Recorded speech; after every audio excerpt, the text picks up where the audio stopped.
ప్రభుత్వ మెడికల్ కాలేజీలను తన బినామీలకు కట్టబెట్టేందుకు ప్రైవేటీకరిస్తున్న చంద్రబాబు నాయుడు ప్రభుత్వ దుర్మార్గానికి వ్యతిరేకంగా సమర భేరి మోగింది. చంద్రబాబు నాయుడు తీసుకున్న నిర్ణయంతో ఎస్సీ, ఎస్టీ, బీసీ మైనారిటీలతో పాటు అగ్రకుల పేదలు వైద్య విద్యకు దూరమవుతారని ఉద్యమకారులు ఆరోపిస్తున్నారు. కూటమి ప్రభుత్వం ఏకపక్షంగా తీసుకున్న తుగ్లక్ నిర్ణయాన్ని వెనక్కి తీసుకునే వరకు రాజీ లేని పోరాటం సాగిస్తామని ఉద్యమకారులు హెచ్చరించారు. చంద్రబాబు నాయుడు మొదటి నుంచి కూడా పేదల చదువుకు వ్యతిరేకమేనని వారు దుయ్యబట్టారు. వైద్య ఉద్యమం దీనిపైనే ఇవాల్టి మ్యాగజైన్ స్టోరీ. ఏపీలో కూటమి పాలకుల నిరంకుశ పోకడలపై విపక్షాలు, ప్రజా సంఘాలు యుద్ధానికి సయ్యన్నాయి. జగన్మోహన్ రెడ్డి ప్రభుత్వం నిర్మించిన ప్రభుత్వ మెడికల్ కాలేజీలను ప్రైవేటీకరించే మిషతో బినామీలకు దోచిపెట్టడాన్ని నిరసిస్తూ ఉద్యమకారులు కదం తొక్కారు.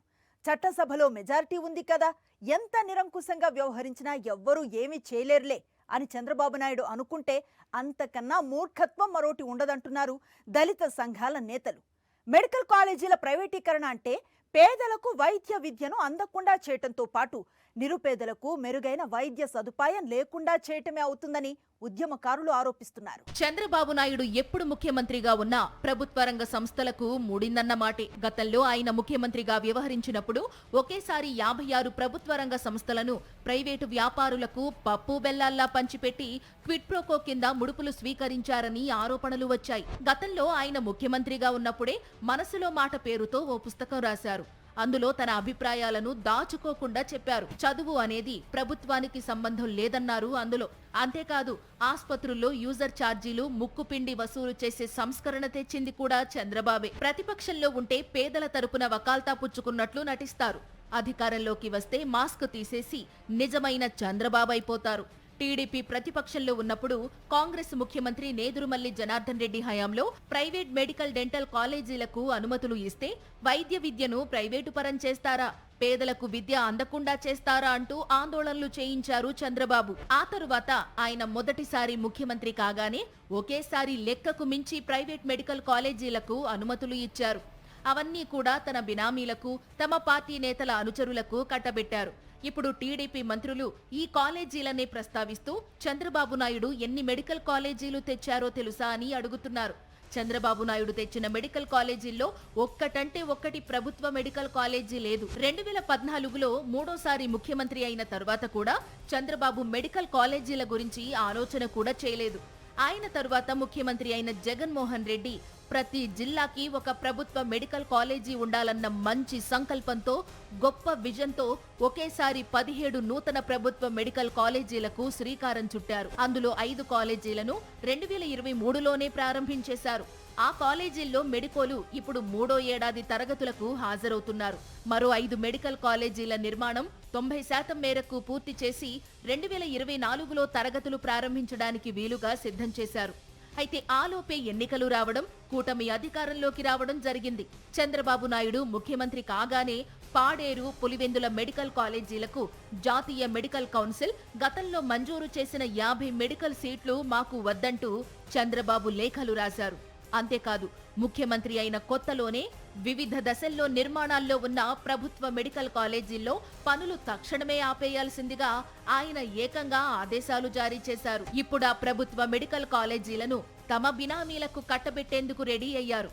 పీపీపీ పాట పాడుతూ మెడికల్ కాలేజీల ప్రైవేటీకరణకు ఆదరాబాదరాగా జీవో తెచ్చారు. ఈ జీవోకు వ్యతిరేకంగా రాష్ట్ర వ్యాప్తంగా నిరసనలు వెల్లువెత్తుతుండటంతో వీలైనంత తొందరగా వాటిని ప్రైవేటీకరించాలన్న కసితో ఏకంగా టెండర్లకు కూడా పిలిచారు. మొదటి దశలో ఆదోని, మార్కాపురం, మదనపల్లె, పులివెందుల ప్రభుత్వ మెడికల్ కాలేజీల ప్రైవేటీకరణకు టెండర్ నోటిఫికేషన్ జారీ చేశారు. ఒక పక్క చంద్రబాబు నాయుడి నాయకత్వంలోని కూటమి ఇలా దుర్మార్గంగా దూసుకుపోతూ ఉంటే, మెడికల్ కాలేజీల ప్రైవేటీకరణకు వ్యతిరేకంగా జై భీమ్రావు, భారత్ పార్టీ నేతృత్వంలో వివిధ ప్రజా సంఘాలు విజయవాడలో ఉద్యమానికి శంఖం పూరించాయి. ఈ ధర్నాకు ప్రధాన ప్రతిపక్షమైన వైఎస్ఆర్ కాంగ్రెస్ తో పాటు కమ్యూనిస్టు పార్టీలు, Aam Aadmi, republic party of India తదితర పక్షాలు మద్దతు ఇచ్చాయి. ముఖ్యమంత్రి చంద్రబాబు నాయుడు అయితే ప్రైవేటీకరణకు తెగబడ్డమే కాకుండా జగన్మోహన్ రెడ్డి హయాంలో అసలు ఒక్క కాలేజీ కూడా నిర్మించలేదని అసత్య ప్రచారానికి పూనుకున్నారు. అయితే 17 మెడికల్ కాలేజీల స్థితిగతులు ఎలా ఉన్నాయో ప్రజా సంఘాలు, రాజకీయ పార్టీలు పరిశీలించాయి. చంద్రబాబు నాయుడు నిరంకుశంగా నిర్ణయం తీసుకుంటే డిప్యూటీ సీఎం పవన్ కళ్యాణ్ ఇది క్యాబినెట్ తీసుకున్న నిర్ణయమని వ్యాఖ్యానించారు. దీనిపై జై భీమ్రావు భారత్ పార్టీ వ్యవస్థాపకుడు జడ శ్రావణ్ కుమార్ నిప్పులు చెరిగారు. దేశ చరిత్రలోనే ఓ ప్రభుత్వ మెడికల్ కాలేజీని ప్రైవేటీకరించిన ప్రభుత్వం చంద్రబాబుదేనని ఆయన విమర్శించారు. మనకు దాని వాల్యూ తెలియదు ఉప ముఖ్యమంత్రి గారికి. సో డాక్టర్ ఏం చేసి ఉప ముఖ్యమంత్రికి ఏమీ తెలియదు. 4 డైలాగులు చెప్పడం ప్యాకప్ స్టార్ లాగా ఇప్పుడు చెప్పింది గంటకు మర్చిపోతాడు, గంట చెప్పింది 2 గంటలు మర్చిపోతాడు. మనం ఎంపీసీ చదవడం తెలియదు, బైపీసీ చదవడం తెలియదు, ఇంటర్మీడియట్ తెలియదు, డిగ్రీయో తెలియదు, బీటెక్ తెలియదు, ఎంటెక్ తెలియదు. డాక్టర్, ఇంజనీర్, లాయర్ అన్ని చదివేశాడు ఆయన. 2 లక్షలు కాదమ్మా, 2 లక్షలు పుస్తకాలు చదివినటువంటి ఆయనకి ఏం తెలుస్తుంది? మంత్రివర్గం అంటే నిర్ణయం తీసుకుందంట.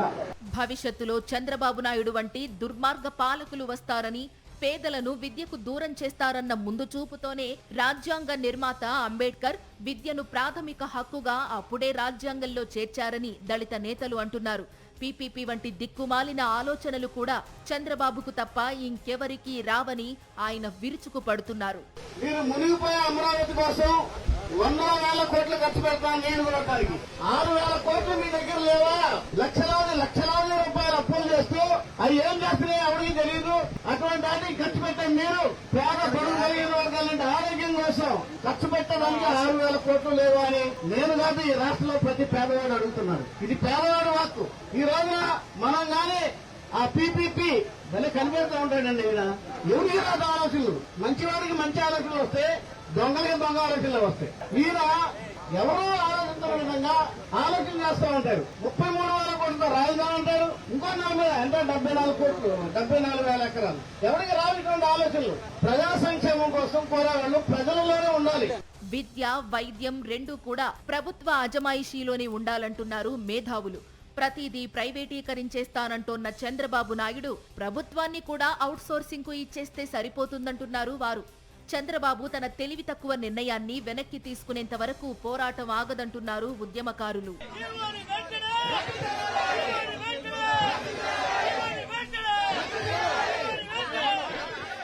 తరతరాలుగా పేదరికంలో కొట్టుమిట్టాడుతున్న అణగారిన వర్గాలు అభివృద్ధి చెందాలంటే వారిళ్లల్లో పిల్లలకు మంచి చదువులు అందాలని జగన్మోహన్ రెడ్డి భావించారు. ఆ పేదలకు మెరుగైన వైద్యం ఉచితంగా అందాలనేవారు. అందుకే జగన్మోహన్ రెడ్డి ముఖ్యమంత్రి అయిన తర్వాత విద్యా, వైద్య రంగాల్లో విప్లవాత్మక మార్పులను తెచ్చారు. ఆ మార్పుల్లో భాగంగానే ఒకేసారి 17 ప్రభుత్వ మెడికల్ కాలేజీలకు శంకుస్థాపనలు చేశారు. పేదల పిల్లలు డాక్టర్లయ్యే అవకాశాన్ని కల్పించారు. చంద్రబాబు అధికారంలోకి రాగానే ఈ అవకాశాలకు పూర్తిగా పాతరేయాలని ఆలోచిస్తున్నారు. 2019లో జగన్మోహన్ రెడ్డి ముఖ్యమంత్రి కాగానే విద్య, వైద్య రంగాలకు అత్యధిక ప్రాధాన్యతను ఇచ్చారు. విద్యారంగంలో ఎవ్వరూ ఊహించని విప్లవాత్మక సంస్కరణలు తెచ్చారు. పేదల పిల్లలకు నాణ్యమైన విద్య అందించారు. ఉన్నత చదువులతోనే అణగారిన వర్గాలు పేదరికం నుంచి బయటపడి ఉన్నత శిఖరాలు అధిరోహించగలరని జగన్మోహన్ రెడ్డి నమ్మారు. అందుకు అనుగుణంగానే ఎన్నో పథకాలు అమలు చేశారు. అందుకే ఆయన ప్రభుత్వ రంగంలో 17 వైద్య కళాశాలల ఆరంభానికి ప్లాన్ చేశారు. అదేవిధంగా వైద్య రంగంలోనూ ఎన్నో మార్పులు తెచ్చారు. రాజకీయంగా జగన్మోహన్ రెడ్డిని వివిధ అంశాలపై వ్యతిరేకించేవారు కూడా విద్యా, వైద్య రంగాల్లో జగన్మోహన్ రెడ్డి చూపిన శ్రద్ధ, ఆయన లక్ష్యాలను మాత్రం మెచ్చుకోకుండా ఉండలేరు. గత ప్రభుత్వం మానస పుత్రిక, విద్యా, వైద్యం ఆ 2 మానస పుత్రికలే జగన్మోహన్ రెడ్డి గారికి. ఐఎమ్ వెరీ క్లియర్లీ టెల్లింగ్, ఏ రోజైనా సరే జగన్మోహన్ రెడ్డి గారు ప్రవేశపెట్టినటువంటి అద్భుతమైనటువంటి పథకం, ప్రతి తల్లికి 15,000 రూపాయల పథకం, నేను ఇంతకు ముందే చెప్పిన భారతదేశ చరిత్రలో ఇంకెవ్వరూ చేయలేదు అట్లాంటి మంచి ప్రయత్నం. విద్యని, వైద్యాన్ని నాకు చాలా ఇష్యూస్ లో గౌరవ జగన్మోహన్ రెడ్డి గారితో విభేదాలు ఉండొచ్చు. But I didn't mean to say that నేను ప్రతి అంశంలో విభేదించాలని కాదు. విద్యా, వైద్యాన్ని మాత్రం జగన్మోహన్ రెడ్డి గారు చాలా ప్రాధాన్యత ఇచ్చారు. సో దాన్ని మాత్రం ఖచ్చితంగా ఎస్సీ, ఎస్టీ, బీసీ, మైనారిటీ, నిరుపేదలు, అగ్రవర్ణాలందరూ అప్రిషియేట్ చేసి తీరాలి. ఈ రోజు గత ప్రభుత్వం చేసినటువంటి మెడికల్ కాలేజీలు, తీసుకొచ్చిన మెడికల్ కాలేజు ఈ రోజు అన్యాయంగా దుర్మార్గంగా వెళ్లిపోతుంటే పోరాడాల్సిన బాధ్యత మా మీద, గత ప్రభుత్వంలో కాన్స్టిట్యూషనల్ పోస్టులో పనిచేసినటువంటి మంత్రుల మీద ఉన్నది. దయచేసి రాష్ట్ర వ్యాప్త ఉద్యమం చేయాలి. జగన్మోహన్ రెడ్డి గారు తెచ్చిన కాలేజీలు ప్రభుత్వంలో ఉంచకుండా భారతదేశ చరిత్రలో మొట్టమొదటిసారిగా ఒక ప్రభుత్వ కాలేజీని ప్రైవేటు పరం చేసినటువంటి దుర్మార్గపు ముఖ్యమంత్రి ప్రభుత్వాన్ని ఇంటికి పంపించడానికి ఇది ఒక మంచి అంశంగా చివరి వరకు ఆ జీవో విత్డ్రా చేసుకునేంత వరకు మంత్రులు, మాజీ మంత్రులు, విద్యార్థి సంఘాలు, రాజకీయ పార్టీలు, ఉద్యోగ సంఘాలు, మహిళా సంఘాలు ప్రతి ఒక్కళ్ళు నిరవధికంగా, నిష్కల్మషంగా ఏ సందర్భంలో కూడా వెనకడుగు వేయకుండా రాష్ట్ర వ్యాప్త పోరాటం చేయాలి. దానికి మా మద్దతు ఉంటుంది, వారి మద్దతు మాకుంటుంది. 5 ఏళ్ల జగన్మోహన్ రెడ్డి పాలనలో 2 ఏళ్లు కరోనా సంక్షోభం ఉండింది. అయినా ప్రభుత్వ మెడికల్ కాలేజీల నిర్మాణాన్ని ఆయన శరవేగంగా పూర్తి చేయించారు. గత ఎన్నికల్లో కూటమి అధికారంలోకి రావడంతో వైద్య కళాశాలలకు గ్రహణం పట్టినట్లయింది. ఆ కాలేజీలను ప్రభుత్వంలోనే కొనసాగిస్తే భావితరాల వారు ఈ కాలేజీలన్నీ జగన్మోహన్ రెడ్డి తెచ్చారని మెచ్చుకుంటారనే చంద్రబాబు అక్కసు. అందుకే వాటిని ఎలాగో ఒకలాగా నిర్వీర్యం చేయాలని చూస్తున్నారు. ఈ కుట్రతోనే పాడేరు, పులివెందుల కాలేజీలకు చెరో 50 మెడికల్ సీట్లు కేటాయిస్తే అవి వద్దని చంద్రబాబు ప్రభుత్వమే అడ్డుకోవడం దుర్మార్గానికి పరాకాష్టే. గత 2023-24 విద్యా సంవత్సరంలోనే విజయనగరం, రాజమండ్రి, ఏలూరు, అదేవిధంగా నంద్యాల లాంటి ప్రభుత్వ మెడికల్ కళాశాలలో ఒక్కో కాలేజీకి 150 సీట్ల చొప్పున మొత్తం 750 సీట్లని నేషనల్ మెడికల్ కౌన్సిల్ తో మాట్లాడి జగన్మోహన్ రెడ్డి గారు తీసుకొచ్చి తరగతులు కూడా ప్రారంభమయ్యాయి. ఆ తర్వాత మదనపల్లె, పులివెందు, పాడేరు లాంటి ప్రభుత్వ వైద్య కళాశాలలు ఏవైతే ఉన్నాయో అవి ప్రారంభానికి సిద్ధంగా ఉంటే చంద్రబాబు నాయుడు ప్రభుత్వం వచ్చిన తర్వాత పాడేరు, పులివెందుల వైద్య కళాశాలకి 50 సీట్ల చొప్పున ఇవ్వొద్దని నేషనల్ మెడికల్ కౌన్సిల్ కి లేఖలు రాశాడు. ఏ రాష్ట్రంలోనైనా ఏ ముఖ్యమంత్రి అయినా మా రాష్ట్రానికి మెడికల్ సీట్లు ఇవ్వొద్దు అని జాతీయ వైద్య మండలికి లేఖ రాసిన చరిత్ర ఈ భారతదేశంలో లేదు. అటువంటి చరిత్ర, అటువంటి అపవాదు మూట కట్టుకున్న ముఖ్యమంత్రి కేవలం చంద్రబాబు నాయుడే. దేశ చరిత్రలో ఏ రాష్ట్రంలోనూ ఏ ప్రభుత్వం కూడా ఒకేసారి 17 మెడికల్ కాలేజీలను నిర్మించాలని నిర్ణయించిందే లేదు. ఇంత గొప్ప నిర్ణయం తీసుకున్న జగన్మోహన్ రెడ్డి వాటిని చిత్తశుద్దిగా నిర్మిస్తే చంద్రబాబు నాయుడు వాటికి మోకాలడ్డడం ద్రోహమే అంటున్నారు వైఎస్ఆర్ కాంగ్రెస్ నేతలు. డాక్టర్ అవ్వాలి, మా అబ్బాయి డాక్టర్ అవ్వాలని ఎవరైనా కోరుకుంటే అది కలగానే మిగిలిపోయేటటువంటి పరిస్థితి ఉంది ఈ రోజు ఆంధ్రప్రదేశ్ లో. చంద్రబాబు నాయుడు గారు ఎప్పుడు పరిపాలన చేసినా కూడా ఏ రోజు కూడా మెడికల్ కాలేజీలు తీసుకురావాలి అని చెప్పిన ఆలోచన చేసినటువంటి వ్యక్తి కానే కాదు. ఆంధ్రప్రదేశ్ లో స్వాతంత్రం వచ్చిన తర్వాత ఇన్ని మెడికల్ కాలేజీలు ఒకేసారి ఒక ప్రభుత్వ హయాంలో 5 సంవత్సరాల కాలంలో 17 మెడికల్ కాలేజీలు వచ్చి 5 మెడికల్ కాలేజీలు ప్రారంభించి ఇంకా 4-5 మెడికల్ కాలేజీలు చివరి దశలో ఉన్నటువంటి తరుణంలో అన్నింటినీ కూడా ప్రైవేటైజేషన్ చెయ్యాలి అని చెప్పని వైద్య విద్య మీద రాష్ట్ర ప్రభుత్వం గొడ్డలు పెట్టుగా చేసింది అని చెప్పని కూడా చెప్పొచ్చు మనం. జగన్మోహన్ రెడ్డితో నిజంగానే పోటీ పడాలని అనుకుంటే చంద్రబాబు నాయుడు తన రాజకీయ అనుభవాన్నంతా రంగరించి జగన్ కన్నా రెట్టింపు ప్రభుత్వ మెడికల్ కాలేజీలు తీసుకురావాలి కానీ జగన్ తెచ్చిన కాలేజీలను ధ్వంసం చేస్తాననడం ఏంటని విపక్షాలు మండిపడుతున్నాయి. మనకు 10 మెడికల్ కాలేజీలు రకరకాల స్థితుల్లో ఉన్నాయి. కొన్ని 90% పూర్తయినాయి, కొన్ని 80% పూర్తయినాయి, కొన్ని 60% పూర్తయినాయి, కొన్ని 50% పూర్తయినాయి. మరి అటన్నింటినీ పూర్తి చేయాలి కదా. పూర్తి చేయకుండా ఎక్కడ పనులు అక్కడే నిలిపేయని చెప్పని ఉత్తర్వులు ఇచ్చాడు. గెలిచిన ప్రమాణ స్వీకారం చేసినటువంటి మొదటి సంతకాల్లో ఈ మెడికల్ కాలేజీల నిర్మాణాలు కూడా ఆపేయమని చెప్పని సంతకం పెట్టి కాగితాలు పంపించాడు. ఇంతకన్నా పాపాత్ముడు ఎవడన్నా ఉంటాడా అని అడుగుతున్నాను. జగన్మోహన్ రెడ్డి గారితో పోటీ పడాలి. నువ్వు పోటీ పడకుండా ఏం పోటీ పడాలంటే దేంట్లో పడాలి? నాకన్నా చిన్నవాడు ఆఫ్టర్ 5 ఏళ్ల ముఖ్యమంత్రి 17 మెడికల్ కాలేజీలు పెడతాకి పూర్తి చేసి 7 మెడికల్ కాలేజీలు పూర్తి చేస్తే నేను 75 ఏళ్ల ఈ వయసులో దాదాపుగా 15 ఏళ్లు ముఖ్యమంత్రి చేసిన అనుభవంతో జగన్ 17 పెడితే నేను 34 మెడికల్ కాలేజీలు పెడతాను పోటీ పడాల్సిన వాడు వీటిని అమ్మి సొమ్ము చేసుకునేటువంటి పరిస్థితులు ఉన్నాయంటే ఇటువంటి ముఖ్యమంత్రి రాష్ట్రానికి అవసరమా, చేటా, లాభమా అనేది ప్రజలు మనం ఆలోచించుకోవాల్సినటువంటి పరిస్థితి ఉంది. ప్రభుత్వంలో ఉన్న సంస్థలను ఎవరైనా ప్రైవేటు వ్యాపారులకు కట్టబెడుతున్నారంటే వాటిని నడిపే సమర్థత తమకు లేదని తమ చేతకానితనాన్ని చాటుకోవడమే అంటున్నారు ప్రజాకవి రాజేష్. ప్రభుత్వ సంస్థలని ప్రైవేట్ పరం చేయడం అంటే ఆ నాయకులు ప్రభుత్వ సంస్థల్ని నిలబెట్టుకోలేక అసమర్థులకే నాయకత్వం, సరైనటువంటి నాయకత్వం వహించేటువంటి పరిస్థితి ఉన్నది కనుక మరి మేము ఈ ప్రభుత్వాన్ని నడిపించలేము, మాకు చేత కావట్లేదు, మేము చవటలము, అందుకే ప్రైవేట్ పరం చేస్తామని చెప్పి తీసుకున్నటువంటి ఈ నిర్ణయాన్ని కూటమి ప్రభుత్వం అంటేనే ఈ దేశంలో దేశద్రోహ ప్రభుత్వం గుర్తుపెట్టు. ప్రభుత్వం మెడికల్ కాలేజీల ప్రైవేటీకరణకు మొండిగా ముందుకు పోతే రాష్ట్ర వ్యాప్తంగా విద్యార్థి సంఘాలు, రాజకీయ పార్టీలు, ప్రజా సంఘాలు పిడికిళ్లు బిగించి పాలకులకు గుణపాఠం చెప్పడం ఖాయమని ఉద్యమకారులు హెచ్చరిస్తున్నారు. ప్రభుత్వ వైద్య కళాశాలను ప్రైవేటు వ్యాపారుల చేతుల్లో పెట్టడానికి చంద్రబాబు ఎవరు అని ఉద్యమకారులు నిలదీస్తున్నారు. ప్రైవేటు రంగంలో విద్యా సంస్థలో ఎన్ని కుంభకోణాలతో కునారిల్లుతున్నాయో చూస్తూనే ఉన్నామని వారంటున్నారు. ధనార్జనే ధ్యేయంగా పనిచేసే ప్రైవేటు వ్యాపారులు కోట్లు వెనకేసుకోవటానికే చూస్తారు తప్ప పేదల చదువుల గురించి ఆలోచించరని వారంటున్నారు. చంద్రబాబు నాయుడు తన బినామీలకు వేల కోట్ల ఆస్తులు దోచిపెట్టడానికే పీపీపీ మంత్రాన్ని జపిస్తూ ప్రభుత్వ మెడికల్ కాలేజీలను ధ్వంసం చేస్తున్నారని వారు ఆరోపిస్తున్నారు. ఏ ప్రభుత్వమైనా ఒక నిర్ణయం తీసుకుంటే దానివల్ల ఆ రాష్ట్రానికో దేశానికో మంచి జరగాలి, లాభం ఉండాలి. కానీ చంద్రబాబు నాయుడు ఎప్పుడు ముఖ్యమంత్రిగా ఉన్నా ఆయన తీసుకునే నిర్ణయాల వల్ల ఎప్పుడూ ప్రైవేటు వ్యాపారులకు లబ్ధి చేకూరుతుంది, వారి ఖజానాల్లో సంపద సృష్టవుతుంది. అదే సమయంలో ప్రభుత్వ ఖజానాకు మాత్రం ఆదాయం గండిపడుతుంది. ఇప్పుడు మెడికల్ కాలేజీల ప్రైవేటీకరణ తంతు అంతే. వేల కోట్ల విలువైన ఆస్తులను ప్రైవేటుకు దోచిపెట్టడమే అంటున్నారు నిపుణులు. ఇంతలా దోచిపెట్టిన ప్రైవేటు వ్యాపారులు కాలేజీలను బాగా నడుపుతారా అంటే అదీ లేదు. ప్రైవేటు విద్యా వ్యాపారంలో అన్ని కుంభకోణాలే అంటున్నారు నేతలు. ప్రైవేట్ కాలేజీలన్నీ కూడా స్కాములతో నడుస్తున్నాయి, ఫ్రాడ్లతో జరుగుతున్నాయి.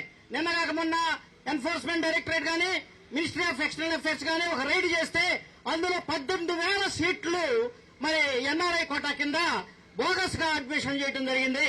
18,000 సీట్లు, ఒక్కొక్క సీటుకి 2 నుంచి 3 కోట్లు వసూలు చేశారు. అంటే దాదాపుగా 50,000 కోట్ల రూపాయల స్కామ్ ఇది జరిగింది.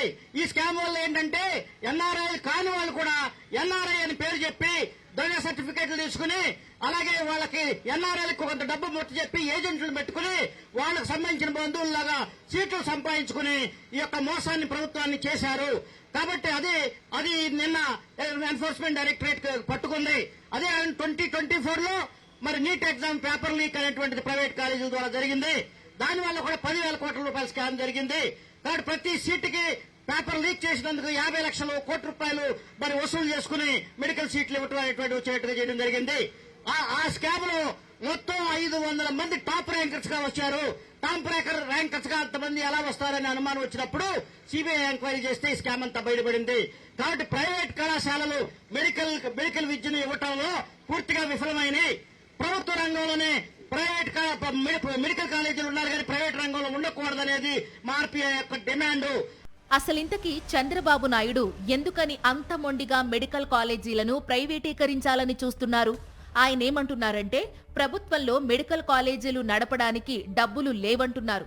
మరి ఇంతకు ఎన్నో వందలు వేల రెట్లు ఎక్కువగా డబ్బు దుబారా చేసి చంద్రబాబు చాలా పనులు చక్కబెడుతున్నారు కదా, వాటికి డబ్బు ఎక్కడి నుంచి వస్తోందని జడ శ్రావణ్ ప్రశ్నిస్తున్నారు. 2 లక్షల కోట్ల రూపాయలు 16 నెలల్లో అప్పు చేశారే, 6,800 కోట్ల రూపాయలు ప్రభుత్వ విద్యకి మెడికల్ విద్యకి మీరు ఖర్చు పెట్టలేరా? 2 లక్షల కోట్ల రూపాయలు ఎక్కడ ఖర్చు పెట్టారు? మీరు అమరావతిని డెవలప్ చేశారా? రాష్ట్రంలో నిరుద్యోగాన్ని తీసేశారా? కంపెనీలు పెట్టారా? డబ్బులు ఎవరన్నా నిరుపేదలకి మీరు చెప్పిన సూపర్ 6 అమలు చేశారా? నెలకు 1,500 రూపాయలు అకౌంట్ లో వేశారా? లేకపోతే మీరు ఇస్తానన్న నిరుద్యోగ వృత్తిని ఇచ్చారా? 20 లక్షల ఉద్యోగాలు తీశారా? ఈ 2 లక్షల కోట్ల రూపాయలు ఎక్కడికి వెళ్తున్నాయి? మళ్ళీ ఎవ్రీ మంత్ వస్తున్నటువంటి ఆదాయం ఎక్కడికి వెళ్తుంది? ఇవన్నీ కూడా బేతాళ కథల్లాగా అన్ని మిస్టరీగానే మిగిలిపోతున్నాయి. సో 6,800 కోట్ల రూపాయలు ఖర్చు పెట్టడానికి కూటమి ప్రభుత్వం దగ్గర డబ్బులు లేకపోతే ఈ 6,800 కోట్ల రూపాయలు ప్రభుత్వంలో నుంచి ప్రైవేటు వ్యక్తులు ఖర్చు పెడితే 6,000కి ఇంకొక 0 పెట్టుకుని 60,000 కోట్ల రూపాయలు నిరుపేదల దగ్గర నుంచి వసూలు చేసే దుర్మార్గ ప్రక్రియకి కూటమి ప్రభుత్వం తెరతీసినప్పుడు మనం మాట్లాడకపోతే మన జాతి మనల్ని క్షమించుతన్న విషయాన్ని గుర్తుపెట్టుకోండి. మన భావి తరాలు అంబేద్కర్ వారసులుగా మనల్ని గుర్తించమన్న విషయాన్ని గుర్తుపెట్టుకొని ప్రభుత్వ కాలేజీలను ధారాదత్తం చేయడానికి రెడీ అయిన బాబు జగన్ హయాంలో అసలు మెడికల్ కాలేజీలే కట్టలేదని పుసుక్కుర అబద్ధం ఆడేశారు. ఆయన ఆడింది చాలక తన మంత్రుల చేత కూడా అబద్ధపు షోలు రన్ చేయించారు. దీనిపై దళిత నేతలు మండిపడుతున్నారు. హోంమంత్రి అనితపై మాల మహానాడు జాతీయ అధ్యక్షురాలు నాగమణి ఫైర్ అయ్యారు. హోంమంత్రి అనిత ఆవిడ దళితే అందరికీ తెలుసు కదా, తెలుసు. ఎందుకంటే గత ప్రభుత్వంలో 10 సార్లు నేను దళిత మహిళని, నేను దళిత మహిళని, నేను దళిత మహిళని అన్నది. కానీ ఇవాళ పదవి నెత్తికి నెట్టగానే రాజకీయ మదం పట్టగానే ఆవిడకి దళితులు గుర్తు రావట్లేదు, దళిత బిడ్డల చదువులు కూడా గుర్తు రానందుకు ఒక్క మాట చెప్తున్నా.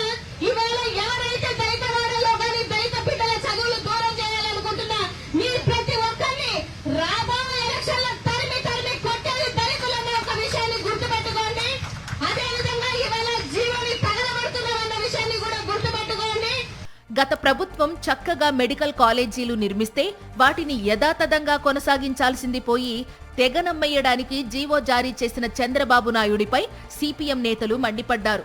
జార్ఖండ్ తరహాలో ఏపీలో కూడా చంద్రబాబు ప్రైవేటీకరించే మెడికల్ కాలేజీలను తిరిగి ప్రభుత్వంలోకి తెచ్చే వరకు ఉద్యమం ఆగదని ఆ పార్టీ నేతలు హెచ్చరిస్తున్నారు. చంద్రబాబు నాయుడు మొదట్నుంచి కూడా పేదలు చదువుకోవడానికి వ్యతిరేకమే అని ప్రజా సంఘాల నేతలు ఆరోపిస్తున్నారు. మేము చదువుకునే కాలంలోనే ఆ రోజు జనార్దన్ రెడ్డి గారు ప్రైవేట్ మెడికల్ కాలేజ్ పెడితే ఆ రోజు ప్రైవేట్ మెడికల్ కాలేజ్ వద్దని ఆ రోజు యాక్టేషన్ చేసి ఈయన అధికారం వచ్చినాక ఈ రాష్ట్రంలో అత్యధికమైనటువంటి ప్రైవేట్ మెడికల్ కాలేజీలు స్థాపించింది చంద్రబాబు హయాంలో అని చెప్పేసి మనం చెప్పుకోవచ్చు. ఆ తర్వాత 2014లో అధికారంలోకి వచ్చిన తర్వాత అప్పుడు దాకా ఉన్నటువంటి బి కేటగిరీ ఫీజు కేవలం 2.5 లక్షలుంటే దాన్ని ఒక్కసారిగా 12 లక్షలు చేశాడు. పీజీలో బి కేటగిరీ ఫీజు 5 లక్షలుంటే ఒక్కసారి 25 లక్షలు చేశాడు. ఆ విధంగా సామాన్యులు ఎవరు కూడా ఈ వైద్య విద్య అందుబాటులో ఉండకూడదనేది ఆయన ఒక లక్ష్యంగా పెట్టుకున్నాడు. ప్రజాందోళనలను చంద్రబాబు ఎప్పుడూ తక్కువగానే అంచనా వేస్తారు. గతంలో ఆయన సీఎంగా ఉండగా విద్యుత్ ఛార్జీలకు వ్యతిరేకంగా జరిగిన ఉద్యమాన్ని ఉక్కు పాదంతో అణిచివేద్దామనుకున్నారు. కుదర్లేదు. 3 ఉద్యమకారులు పోలీసుల కాల్పుల్లో మరణించినా ఉద్యమకారులు వెనకడుగు వేయలేదు. ఇప్పుడు మెడికల్ కాలేజీల విషయంలోనూ చంద్రబాబు అదే అహానికి పోతున్నారు. అయితే చంద్రబాబు తన నిర్ణయాన్ని వెనక్కి తీసుకోక తప్పదని ఉద్యమకారులు ధీమా వ్యక్తం చేస్తున్నారు. ఇది వాల్టి మ్యాగజైన్ స్టోరీ. మరో ఇంట్రెస్టింగ్ టాపిక్ తో మళ్ళీ కలుద్దాం. అంతవరకు స్టే ట్యూన్ టు సాక్షి.